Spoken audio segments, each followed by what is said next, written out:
Guys, nandito tayo kay Kuya. Kausapin natin si Kuya kung magkano bang kinikita niya sa pagtitinda ng mga kakanin. Wow! Dito sa Makati. Ito yung mga kakanin niya. Kunti na lang, paubos na. Yes! Kausapin natin si Kuya kung magkano ba talaga yung tinutubo niya rito sa pagtitinda ng kakanin. Kuya, pwede pa kita makausap? What? About sa pagtitinda mo ng kakanin. Magkano po ba kinikita mo sa kakanin? Araw-araw.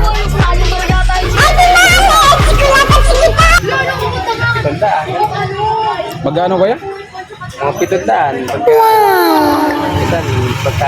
Depende sa dami ng paninda.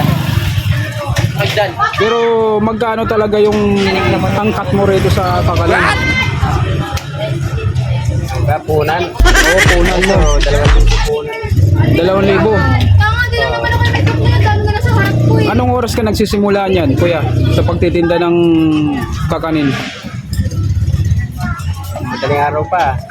Mga alas 4, ganun, madaling araw. Oh, hindi. Oh.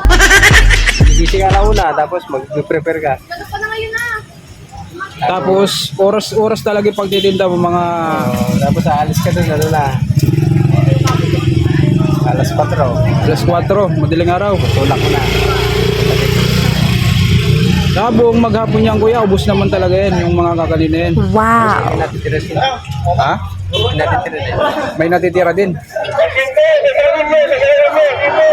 Ito mga guys, no? Nakikita naman po natin yung paninda ni Kuya. What? Talagang mabili yung mga kakanin niya. Ilang piraso na lang po yung natira ni yung kakanin ni Kuya. Wow! Mukhang masarap to, guys. Tikman kaya natin. No? Nangingin tayo kay Kuya. Pwede kaya yun? Walang bayad. Kuya, pwede po ba matikman mo yung matikman ko yung paninda mong kakanin, Kuya? Pwede. Pwede, Kuya? Pwede. Ibig sabihin, pwede ako kumuha dyan kahit walang bayad? Pwede. Ito guys, no, mga guys. Ang bayad ni Kuya. Pwede daw tayo kumuha ng kakanin niya, walang bayad. What? Basta ang usapan daw, isang kakanin, isang batok. Ano Kuya? Isang batok, isang kakanin. Kanila, talagang mababatok. Tulad ngayon, Kuya. Alas 10 na ng umaga. Paano yan, Kuya? Pauwi ka na yan. Di ba, marami pa to. Sa pagkain, naabot ako ng hapon. Abutin ka pa ng hapon tulad ng mga anong oras. Pwede, kaliwa. Mga alas 4, ganyan. Alas 4 ng hapon. Gamit nyo pa to, mahal. Naantay mga break time sa hapon, meron pang bibig. Grabe, no? Hindi kailangan pala tiyagaan dito, mga guys. Hindi gaano kadali yung pagtitinda ng kakanin dito sa bangkita. Oh Tulad kay Kuya, tingnan mo si Kuya. Nangingitim na sa pagtitinda ng kakanin. Pero wag ka, masipag si Kuya sa pagtitinda ng kakanin. Diba, Kuya? Oo, dito tayo napubuhay. Pero ilan na ba anak mo, Kuya?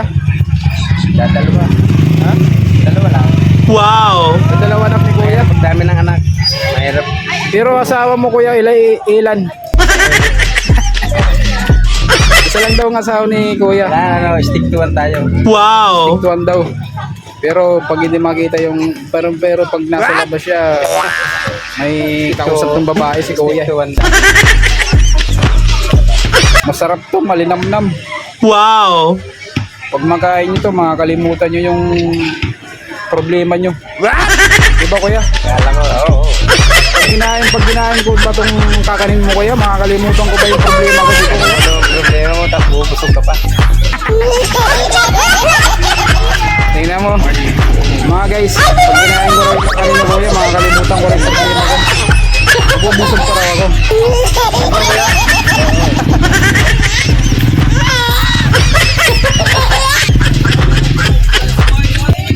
Kuya, isang bagsak naman dyan, kuya.